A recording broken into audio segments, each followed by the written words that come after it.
Hello everyone, welcome to online engineering. इस particular session में हम लोग बात करने वाले हैं about limit state method of collapse, flexure के बारे में। देखिए, फ्लेक्सचर जब मैं बोल रहा हूँ मतलब मैं यहाँ पर बेंडिंग की बात कर रहा हूँ। कोई भी पर्टिकुलर ऐसा स्ट्रक्चर का मेंबर जिसमें बेंडिंग मोमेंट आ रहा है due to the load applied, उस पर ऑब्वियस सी बात है बेंडिंग होने के चांसेस होंगे, बेंडिंग मोमेंट कैरी करना पड़ेगा उस पर्टिकुलर मेंबर को। और उसी के लिए यहाँ पर हम लोग अभी फिलहाल एजम्पशंस पढ़ रहे हैं। सबसे इंपॉर्टेंट मेंबर जिसमें बेंडिंग आती है वो होती है बीम। इसीलिए जब बीम की डिजाइनिंग करते हैं तो ये सारे एजम्पशंस जो मैं आपको इस सेशन में बता रहा हूँ ये सबसे ज़्यादा इंपॉर्टेंट बन जाते हैं। तो चलिए इस पर्टिकुलर सेशन को शुरू करता हूँ। और जैसा मैंने आपको बोला कि हम इस पर्टिकुलर सेशन में पढ़ने वाले हैं about the basic assumptions that we make while studying about the flexural member। LSM method है। एलएसएम मेथड में फ्लेक्सुरल मेंबर को स्टडी करने के लिए कौन कौन सी एजम्पशंस को हम लोग यहाँ पर फॉलो करते हैं उनके बारे में पढ़ेंगे। सबसे पहला सबसे इंपॉर्टेंट एजम्पशन जो कि आपको अधिकतर एग्जाम्स में देखने को मिलता है, बोलता है दैट द प्लेन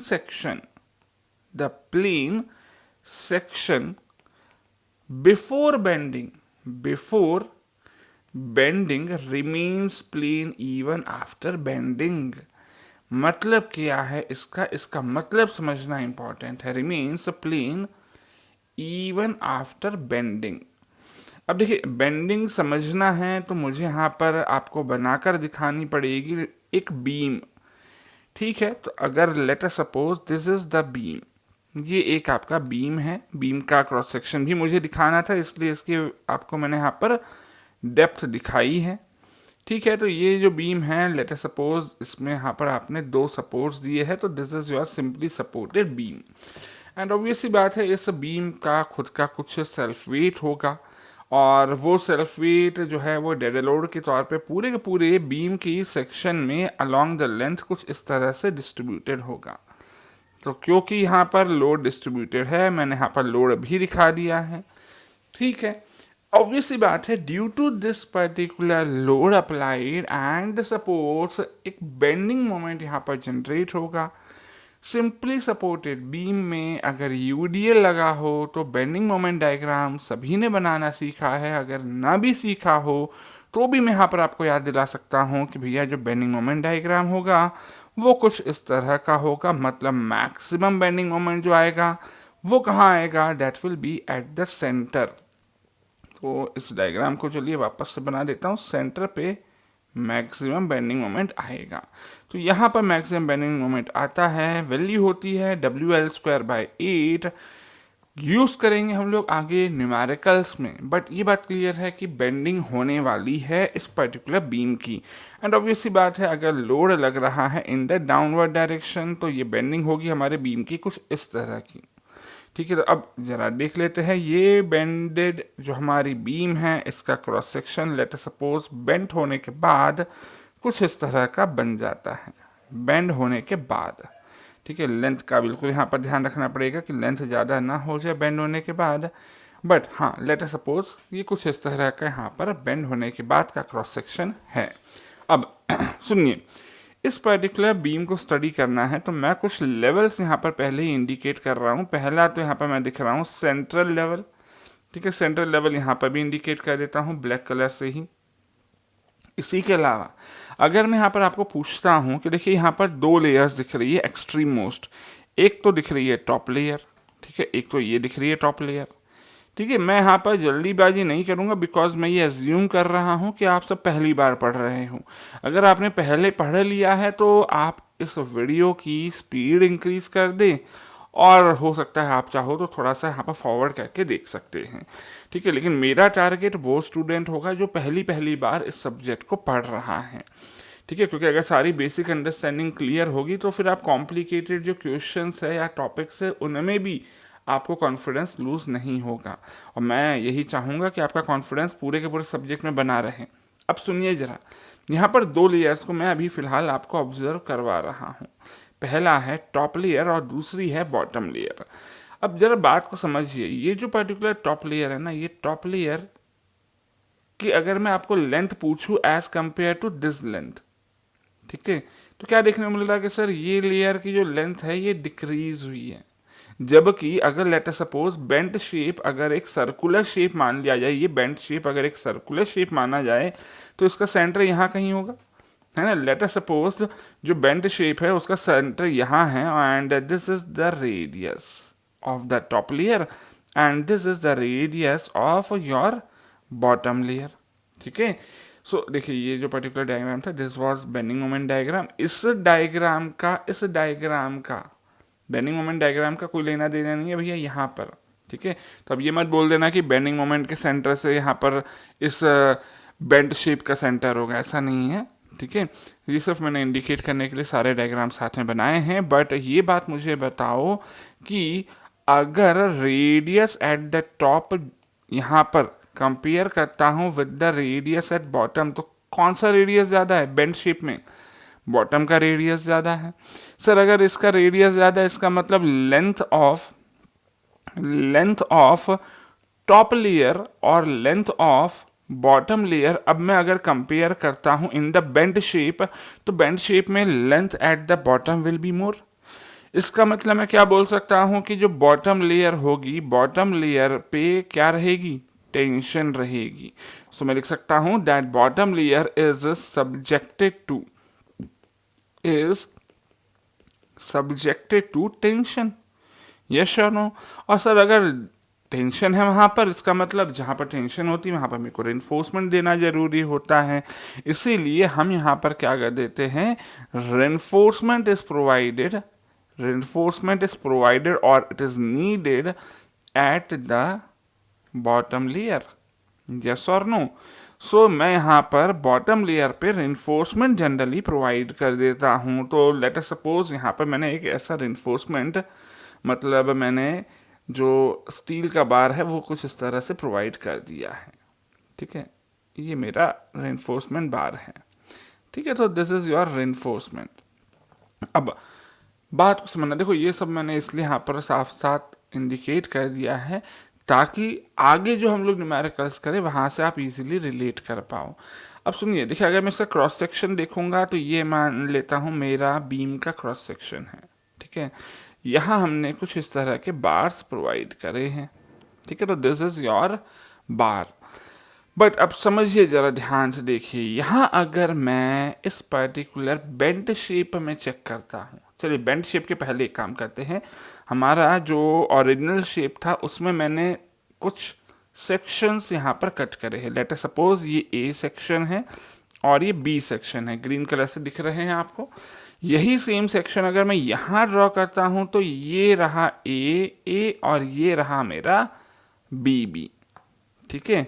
तो क्या देखने को मिल रहा है कि ए और बी जो पहले प्लेन दिख रहा था स्ट्रेट लाइन से ज्वाइन कर कर, वैसा ही यहाँ पर बेंट शेप में भी ज्वाइन होगा। ये है मेरा एजम्पशन, ठीक है।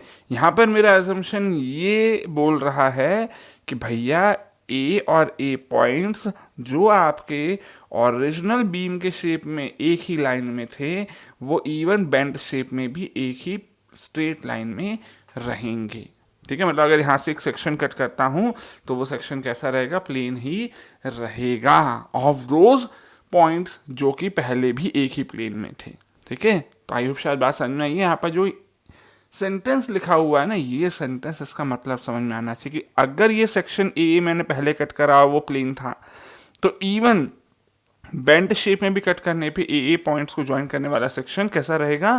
प्लेन ही रहेगा। अब अगर मैं ऐसा बोल रहा हूँ, इसका मतलब क्या है? बात समझिए। देखिए ए एक्सपैंड करा है ना। अब देखिए, सुनिएगा जरा, यहाँ पर थोड़ा सा ध्यान से देखिएगा। ये पॉइंट ए यहाँ था, ठीक है। ए और बी टॉप लेयर के जो पॉइंट्स हैं उनके बीच में कुछ पर्टिकुलर डिस्टेंस होगा।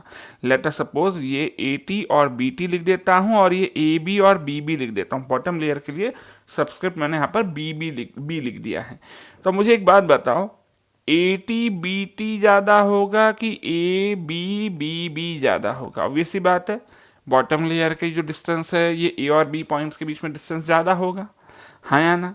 ठीक है सर। अच्छा, वहीं अगर मैं आपको पूछता हूँ कि भैया ये बताओ AT-BT ज़्यादा होगा कि AB ज़्यादा होगा, तो टॉप लेयर का कॉन्ट्रैक्शन हुआ है कि एक्सपेंशन हुआ है? सर, टॉप लेयर का कॉन्ट्रैक्शन हुआ है, इसका मतलब AB ज़्यादा होगा। लेकिन बॉटम लेयर का क्योंकि एक्सपेंशन हुआ है, इसका मतलब मैं क्या बोल सकता हूँ, AB BB ज़्यादा होगा, है ना? बात समझ में आ रही है? बॉटम लेयर में एक्सपेंशन हुआ है, टॉप लेयर में कॉन्ट्रैक्शन हुआ है due to the bending.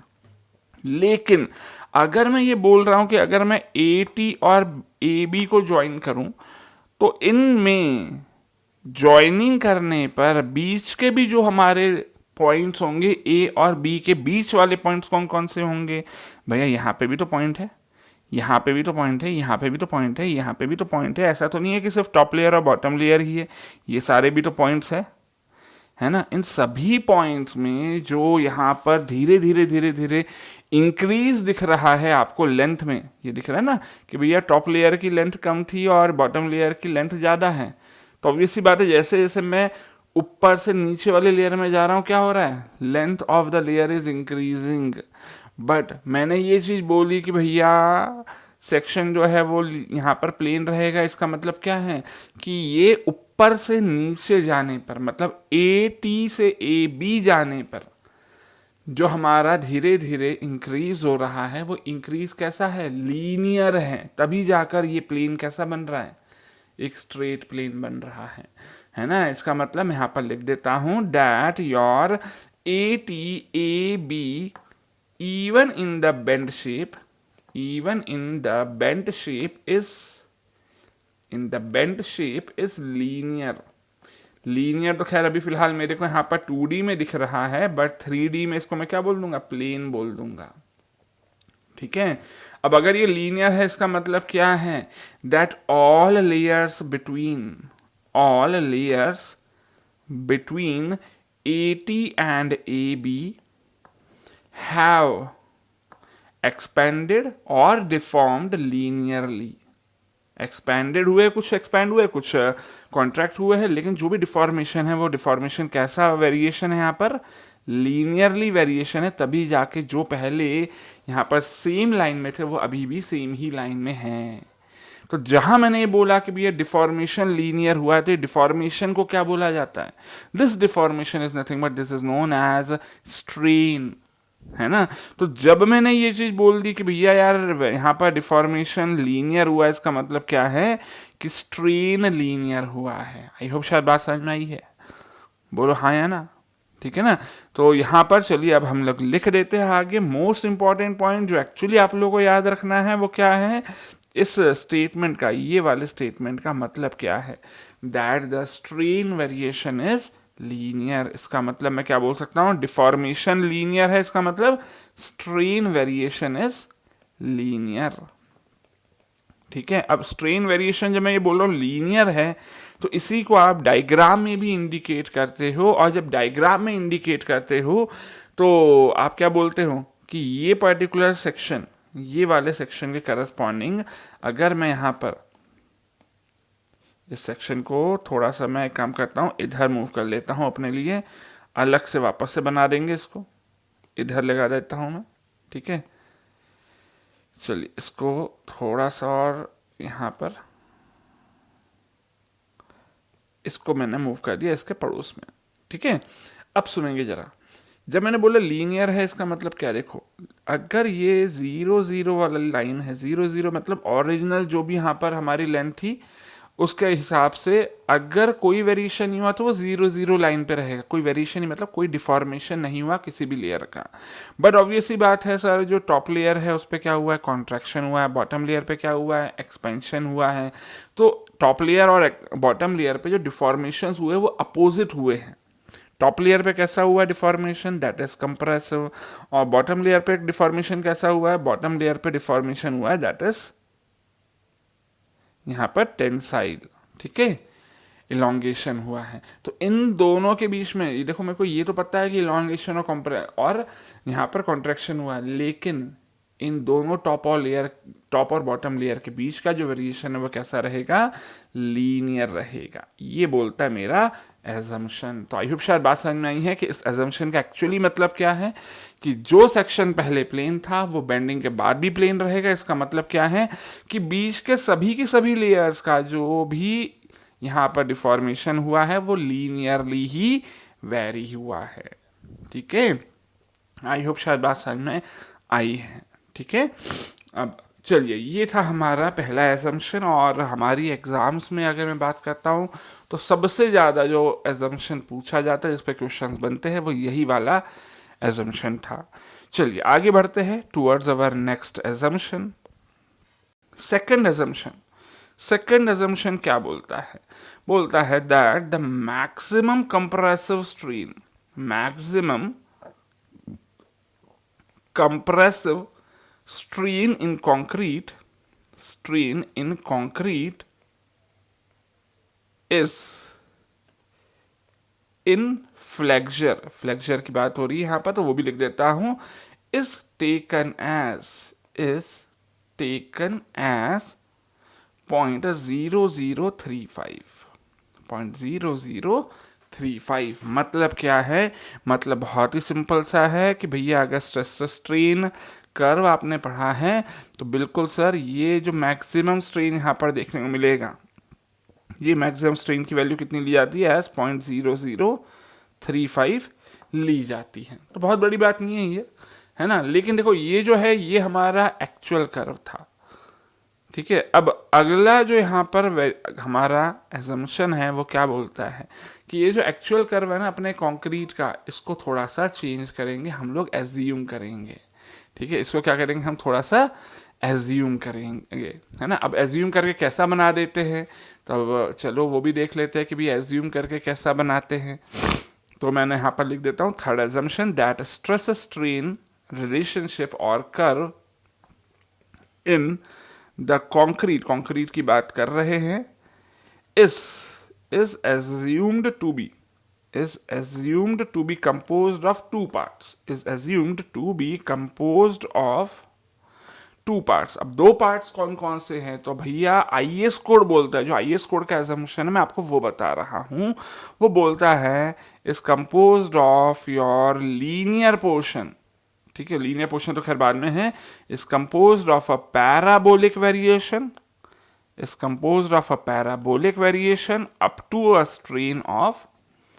up to a strain of 0.002 and constant or rectangular, and constant या फिर rectangular बोल दो। after that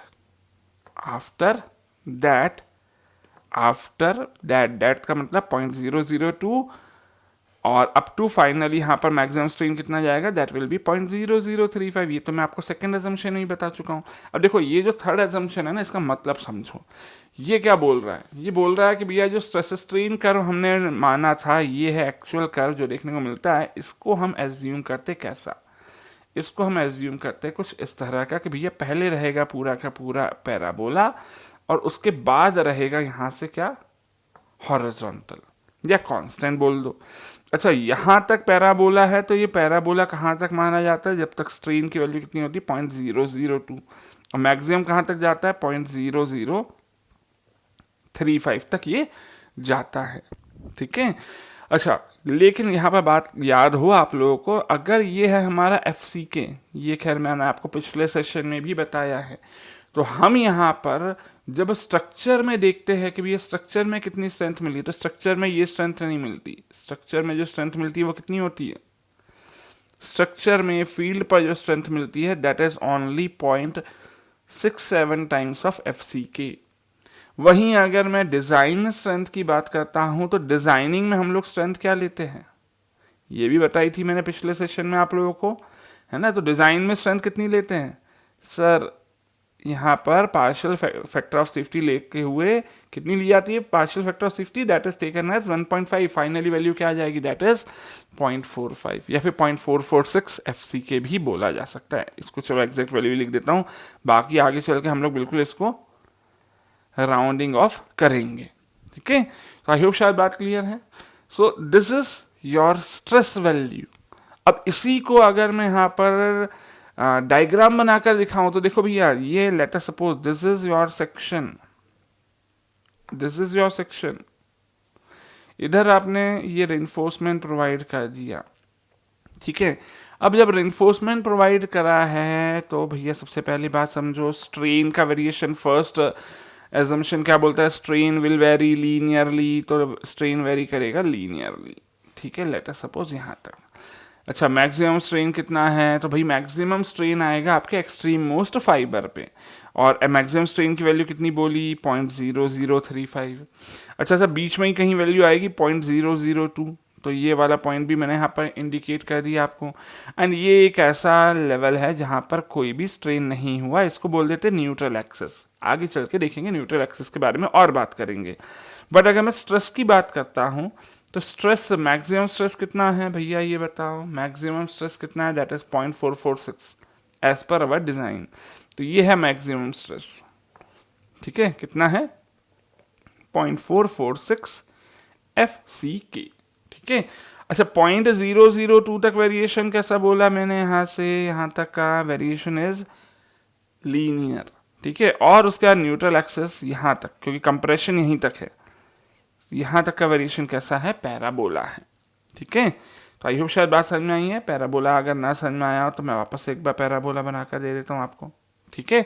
so this is parabola, ये पैराबोला वाला पोर्शन हो गया और ये हो गया आपका लीनियर पोर्शन, ठीक है। तो लीनियर कहाँ से कहाँ तक था, 0.002 से लेकर 0.0035 ये दिख रहा है, और इसके करस्पॉन्डिंग ये लीनियर दिख रहा है, और यहाँ से लेकर यहाँ तक पैराबोला दिख रहा है, ठीक है। तो ये था आपका स्ट्रेस डायग्राम, सॉरी ये था आपका स्ट्रेन डायग्राम, और ये कैसा है, स्ट्रेस डायग्राम, ठीक है। डायग्राम मतलब क्या है, वेरिएशन बता रहा है, ठीक है। अच्छा, ये बात एक छोटी सी यहाँ पर ध्यान रखना, इस डायग्राम में स्ट्रेस वाले में इसके नीचे मैंने 0 ही लिखा है, जबकि नीचे न्यूट्रल एक्सिस के नीचे होती है टेंशन। मैंने अभी स्ट्रेस डायग्राम बनाया है किसका, कंक्रीट का। कंक्रीट में न्यूट्रल एक्सिस के नीचे में क्या दिख रहा है, 0 दिख रहा है। इसका मतलब क्या है कि टेंशन मैंने कंक्रीट के स्ट्रेस डायग्राम में दिखाई ही नहीं है। अब क्योंकि मैं टेंशन यहाँ पर कंक्रीट के स्ट्रेस डायग्राम में नहीं दिखा रहा हूँ, तो यहाँ से आपको आई होप इंडिकेट हो गया होगा अपना नेक्स्ट एजम्पशन। तो अगला एजम्पशन, चौथा एजम्पशन क्या बोलता है, चलिए वो भी लिख लेते हैं। फोर्थ एजम्पशन क्या बोलता है कि भैया न्यूट्रल एक्सिस के नीचे वाले पोर्शन में मैंने यहाँ पर स्ट्रेस नहीं दिखाया था, टेंसाइल वाला इन द कंक्रीट। इसका मतलब कि जो टेंसाइल स्ट्रेस है वो कंक्रीट नहीं उठाता, उसकी स्ट्रेंथ को हम इग्नोर कर देते in the tension. So our assumption is that the tensile strength of concrete in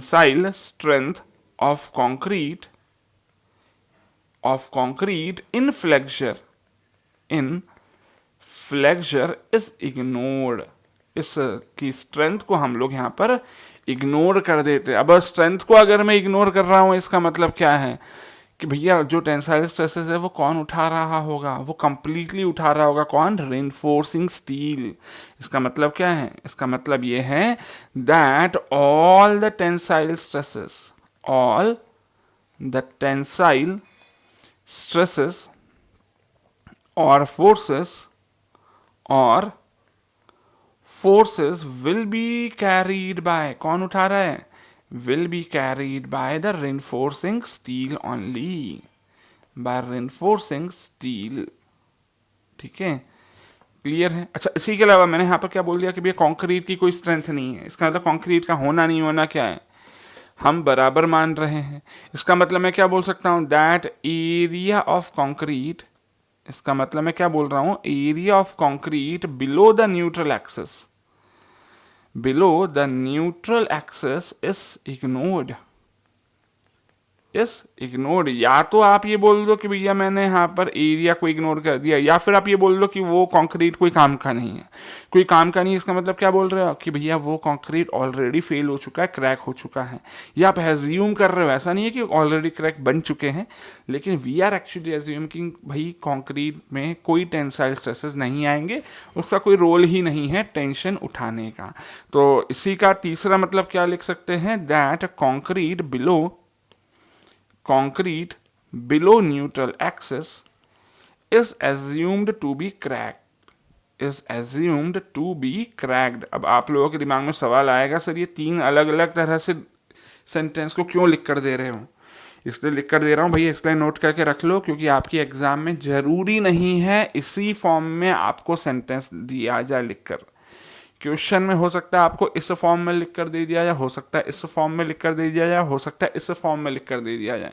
question में पूछ लेता कई बार क्या कि भैया which of the following assumption is true, है ना, तो वो एजम्पशन लिस्ट करके दे देता, पूछ लेता कौन कौन सा सही है, तो मतलब क्लियर होगा ना। तो वहाँ पर अगर उसने लैंग्वेज चेंज भी कर दी तो भी आप वहाँ पर अपने क्वेश्चन को गलत नहीं करोगे, ठीक है। अच्छा, इसके अलावा 5th एजम्पशन जो था पार्शियल फैक्टर ऑफ सेफ्टी का था, वो आप लोग ऑलरेडी पढ़ चुके हो पिछले ही सेशन में, तो यहाँ पर लिख लेता हूँ क्या, that for design purpose, for design purpose partial safety factor क्या लिया गया था, याद है?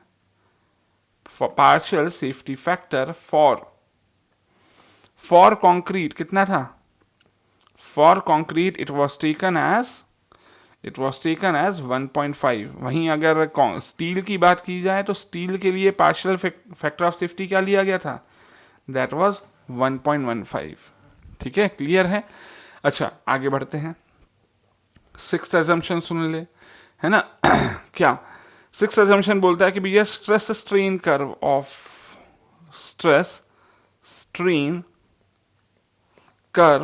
ऑफ योर स्टील के बारे में अब एजम्पशन है ना। तो जब यहाँ मैं स्टील के बारे में एजम्पशंस बोल रहा हूँ ना, इसका मतलब आपको स्टील के कर्व के बारे में बातें करनी है ना। तो यहाँ पर 2 तरह के आपको स्टील मैंने पढ़ाए थे। पहला था माइल्ड स्टील। माइल्ड स्टील का जो ग्राफ था वो प्रॉपर कैसा बना था, जिसमें यील्ड पॉइंट्स क्लियरली मेंशन्ड दिख रहे थे, ठीक है। ये था अपना माइल्ड स्टील का ग्राफ, ठीक है। लेकिन ये माइल्ड स्टील का एक्चुअल ग्राफ था, ये ब्लू कलर से जो मैंने बना दिया, दिस इज एक्चुअल ग्राफ, ठीक है। इसको एज्यूम कर रहे हैं हम लोग, तो दिस इज अवर एजम्पशन। क्या एजम्पशन बोलता है कि भैया आप जो यहाँ पर कैरेक्टरिस्टिक स्ट्रेंथ की बात कर रहे हो वो कहाँ तक लेते हो, लोअर यील्ड पॉइंट तक। तो लोअर यील्ड पॉइंट यहाँ है, लोअर यील्ड पॉइंट ये पर्टिकुलर पॉइंट पर लाल वाला पॉइंट जो दिख रहा है, तो आप क्या बोल देते हो कि भैया उसी पर्टिकुलर पॉइंट तक आपको यहाँ पर स्ट्रेस लगाना है। तो एफ वाई की वैल्यू जो है वो एफ वाई की वैल्यू आप यहाँ तक ही लेते हुए आप इसको मान लेते हो as your assumed curve. This is your assumed curve, ठीक है। तो this is your F Y value for the mild steel. लेकिन सर ये डिजाइन कर्व नहीं है। डिजाइन कर्व क्यों नहीं है? क्योंकि सर डिजाइन कर्व क्या बोलता है, आप एफ वाई के लिए डिजाइनिंग नहीं करोगे, किसके लिए करोगे, एफ वाई बाय 1.5 के लिए करोगे। So this is your designed curve, ठीक है। एज्यूम्ड वाला था एफ वाई तक के लिए, डिजाइन वाला किसके लिए होगा, एफ वाई डिवाइडेड बाय 1.15 के लिए होगा, ठीक है। तो ये हो गया आपका assumed curve for the mild steel. लेकिन अब याद होगा आप लोगों को भैया जो HYSD बार्स यूज किए जाते हैं, ठीक है, HYSD बार्स यूज किए जाते हैं या फिर CTD यूज करे जाते हैं या फिर TMT यूज किए जाते हैं, इनमें मुझे एक फिक्स्ड डेफिनेट पॉइंट यील्डिंग का नहीं मिल पाता, है ना। क्यों नहीं मिल पाता? क्योंकि भैया इनका अगर मैं एक्चुअल ग्राफ की बात करता हूं तो एक्चुअल कर्व कैसा रहता है इनका, ये कुछ इस तरह का रहता है, ठीक है। ये होता है एक्चुअल कर्व इनका। तो हमें क्या करना पड़ेगा, इनके एक्चुअल कर्व को थोड़ा सा यहाँ पर इनमें प्रूफ स्ट्रेन वाला कंसेप्ट अप्लाई करना पड़ता था। प्रूफ स्ट्रेन हम क्या लेते थे, एज द 0.002। तो यहाँ 0.002 पॉइंट प्लॉट करके आप एक ऐसा पोर्शन प्लॉट करते थे which is parallel to the linear portion of the graph, ठीक है, ये ले लेते थे, ठीक है। और इसी के करस्पॉन्डिंग जो भी पर्टिकुलर स्ट्रेस आता था उसको आप ले लेते थे एज योर एफ वाई, इसी को आप ले लेते थे एज योर एफ वाई, ठीक है। क्लियर है? तो this is nothing but this is your proof strain, this is your proof strain, ठीक है। ये टोटल स्ट्रेन है और ये है आपका total proof stress. This proof stress is taken as the characteristic strength of the HYSD bars, ठीक है। लेकिन अगर कोई पूछ लेता है कि भैया ये बताओ यार टोटल स्ट्रेन कितना होगा, डिज़ाइन के लिए स्ट्रेन कितना लिया जाए, ये भी पूछा जा सकता है। तो देखो स्ट्रेन के टोटल दो पोर्शन है, एक तो है ये वाला, ये भी मैं खैर बता चुका हूँ आप लोगों को पहले, ठीक है, 0.002, और दूसरा ये वाला है, this is your elastic strain. ठीक है। तो अगर कोई ये पूछता है कि भैया ये बताओ यार टोटल स्ट्रेन कितना होगा हमारे स्टील में, ठीक है, अगर कोई ये पूछता है तो इस पोर्शन को थोड़ा सा मैं छोटा कर दूं, यहाँ पर ही मैं आपको समझा देता हूँ, अलग से स्लाइड में क्यों जाए। तो इधर लिख देता हूँ that what is the value of total strain. Total strain will be equals to be nothing but that is equals to be your proof strain, जो कि है हमारा 0.002, ठीक है, for your HYSD bars, plus elastic strain, plus elastic strain. ठीक है। अब देखो प्रूफ स्ट्रेन कितना है, 0.002 है। इलास्टिक स्ट्रेन कितना आ जाएगा, that will B FY divided by ES। लेकिन भैया याद करो, क्या हम FY के लिए डिजाइनिंग करते हैं? नहीं करते हैं। इसीलिए डिजाइन स्ट्रेन कितना हो जाएगा सर, FY के लिए नहीं करते तो किसके लिए करते हो, 0.87 टाइम्स ऑफ FY के लिए करते हो। ये 0.87 कहाँ से आया, समझ में आता है? ये 0.87 कैसे आया, एक बार वापस से लिख के दे देता हूँ आपको, किसी को भी डाउट ना रहे। FY में आपने 1.15 डिवाइड कर दिया तो आ जाता है क्या, 0.87। ठीक है। So this is the value of your design strain. ठीक है। देखिए ये थे हमारे एजम्पशंस फॉर द फ्लेक्चर। तो ऑब्वियस सी बात है, अगर मैं फ्लेक्चर की बातें कर रहा हूँ तो ये सारे एजम्पशन आपके एग्जाम में भी पूछे जा सकते हैं। हाँ, अगर मैं यहाँ पर बात कर रहा हूँ FY की वैल्यू का यूज करके फाइनली मिनिमम जो मेरे पास डिजाइन स्ट्रेन आएगा वो कितना आएगा, इनकी वैल्यूज भी कई बार डायरेक्टली पूछ ली जा सकती है। जैसे अगर ग्रेड की मैं बात कर रहा हूँ और यहाँ पर लिख देता हूँ मिनिमम डिजाइन स्ट्रेन। ठीक है। मिनिमम डिजाइन स्ट्रेन क्या होता है, that is nothing but that is your 0.002 plus 0.87 FY upon ES। ठीक है।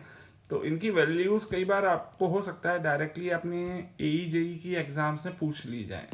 ठीक है। तो वहाँ पर आप कैलकुलेट करने बैठोगे तो टाइम ज़्यादा लगेगा, याद कर लोगे तो शायद टाइम कम लगेगा।